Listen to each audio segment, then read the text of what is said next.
Hey guys, Offroad. Today I'm going to do an overview on the ATLT lawn tractor build off. Enjoy!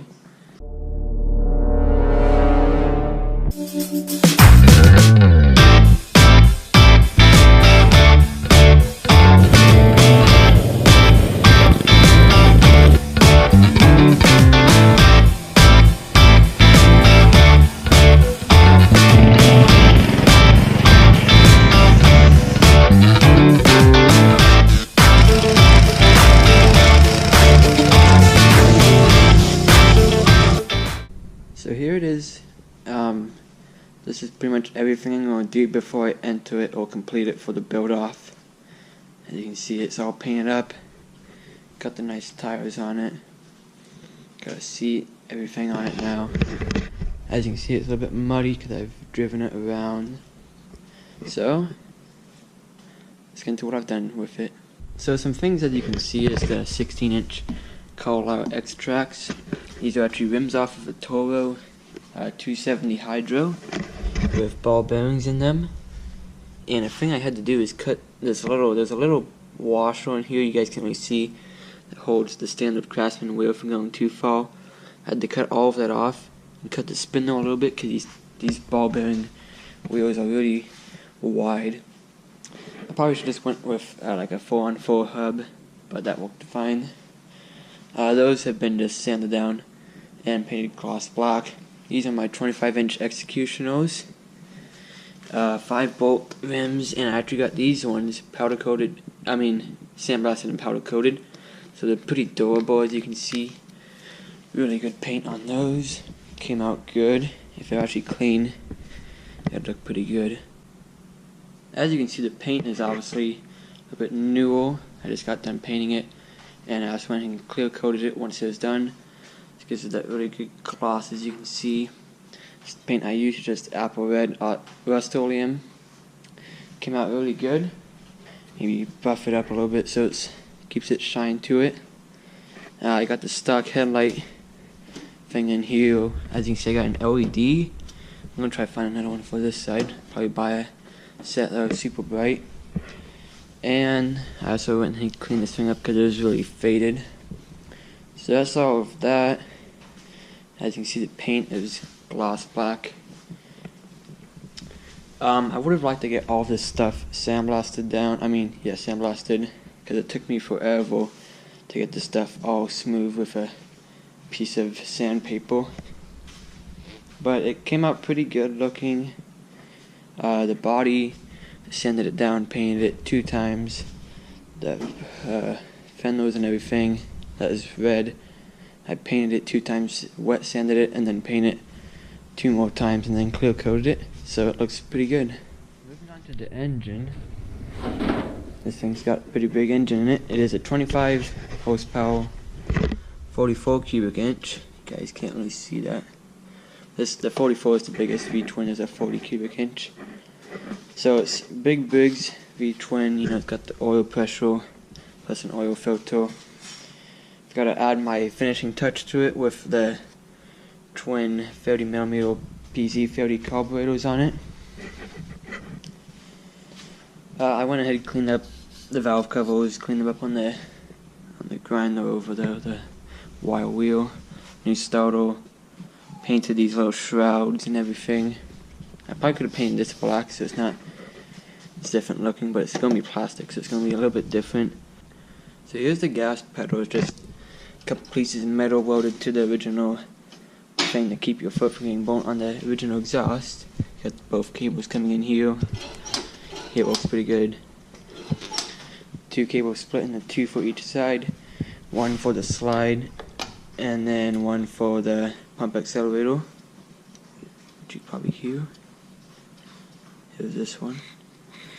So I really like these carburetors because they got the pump accelerators. That just makes it actually have some power when you floor it. I've got these stainless steel, about 45-ish degree bends on here. Got the backs TIG welded up on them, so it looks really nice, even though you probably won't see that much. Some things I still need to do: 3D print a thing that puts these intakes both into one. So I can run my snorkel back here like I usually do. I'll do that later, of course. I got the little chokes here. Honestly, I could run some choke cables up to the dashboard, but it's not hard to open up the hood and just hold this one open. Let it start up. I also need to run this little PCV valve right here, 3 volt into the bottom of the intake tube, so it gets clean air going into there. For now, I just took the air filters off my opposed twin one, but those will be going back on once I get my snorkel done. Also, show you guys the wiring on it. New starter wiring right here. Got one for the original headlights, and then I got my two. So I got another end over there and some right here for my LED lights. They'll be on the bumper, which I didn't get to finish, but I will still finish that. Should be pretty cool. I've got my gas tank in here because these carburetors, you gotta run like 1 psi. If you run a fuel pump, because the tank would be a little bit lower than the bowl, so if you run a fuel pump, it's like probably 10 psi. So you gotta put a regulator in there. It's getting a little bit spendy for doing all of that, and then you gotta make sure it's not gonna be at the right psi. So it's just better gravity fed. Got the battery here, since it's a little cradle just screwed down. It can move around, but I don't see it hopping out of there. The wiring. Down here I've got my solenoid and relay for the lights. See some of the clutch stuff back there. The dashboard just has a little switch that'll turn on the LED lights. No throttle cable, no choke, just a key to start it. I would like to take a piece of aluminum like that and just go ahead and cover up this thing, and then I can put some gauges in here and stuff after I cut this out, but I'll do that later probably. Steering wheel. Steering is really good on this thing too. It's got a little bit of play, but these things usually are not the best. They wear out pretty fast. So there's all the engine and parts. Next up is going to be the drivetrain underneath it. Starting up at the front, I've got a 4.5 inch pulley, and usually there'd be a little idler pulley underneath that, the back right engine bolt. There'll be a little idler pulley over here, but I got rid of that and dropped this pulley down a bunch so it clears all the steering stuff. I have a 5-inch pulley back there on the transmission, and I would have had to add a little idler in here so it wasn't hitting on this stuff. As you can see, there's my double clutch pulley. That's all stock. Works really good though. And this is a 633A transmission. I've got it locked without a welder. That's what I've done to lock it. Just melt out some plates. I think it's going to work a lot better. It'll probably work better than anything else you could do besides get a solid axle. That'd be a little bit much to do.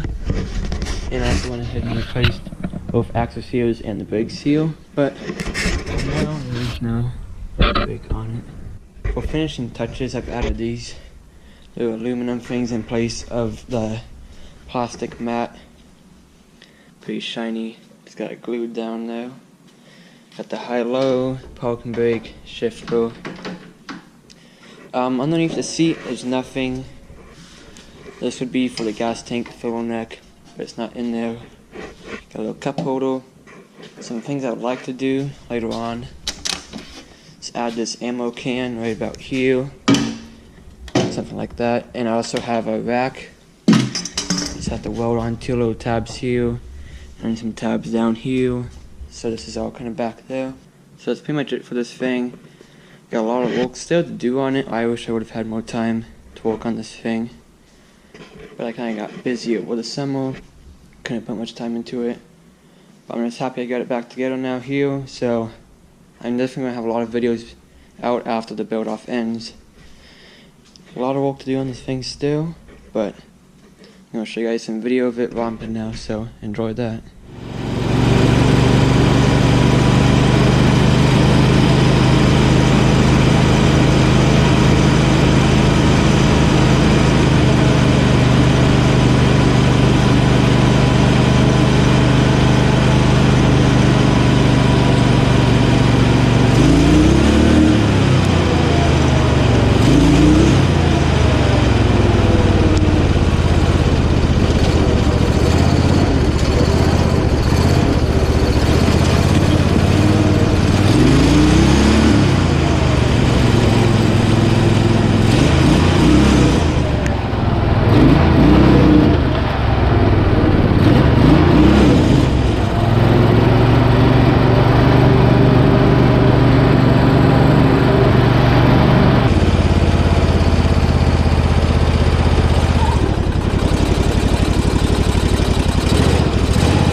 pretty big hill up here.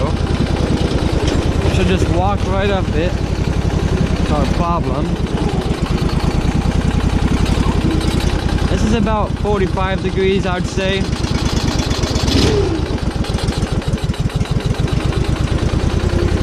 Now we're gonna try going up that. I'd say it's a good 60, maybe 50. I'm not really sure on that, but I'll tell you, it's pretty steep.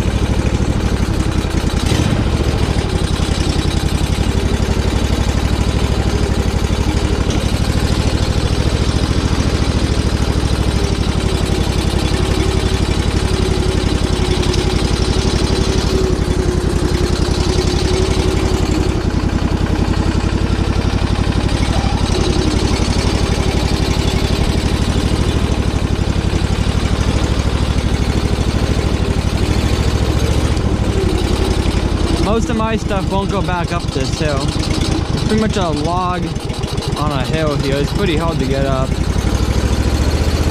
It should just go right up it, no problem. Putting a little bit harder. Woo! That's pretty steep.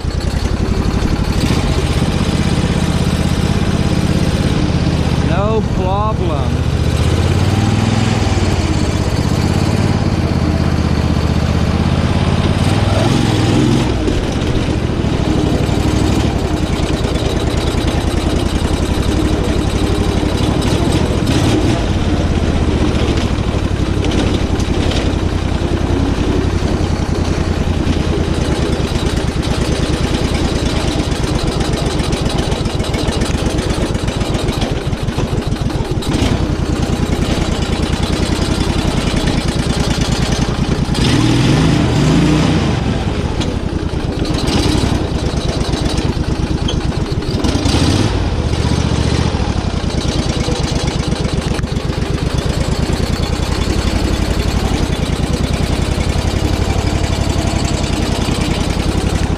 Right up here is probably the muddiest spot on the property.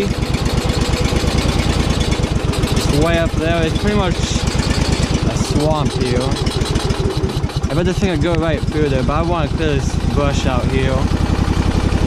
Probably do that in another video. As you can see, it's pretty wet.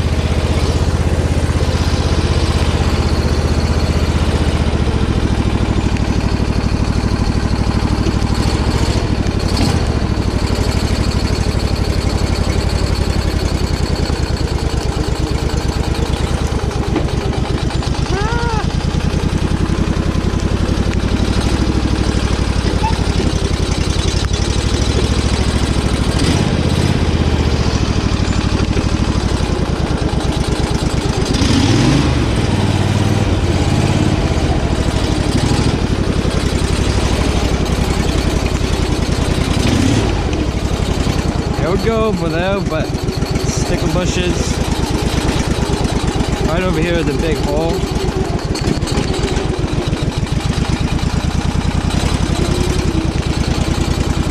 It's pretty deep. Yeah. No problem.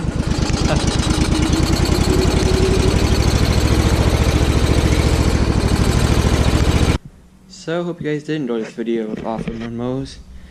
If you like this thing, make sure to vote it in the ATLT on track to build off forum. If you enjoyed watching me build this thing, make sure to subscribe and stay tuned for more.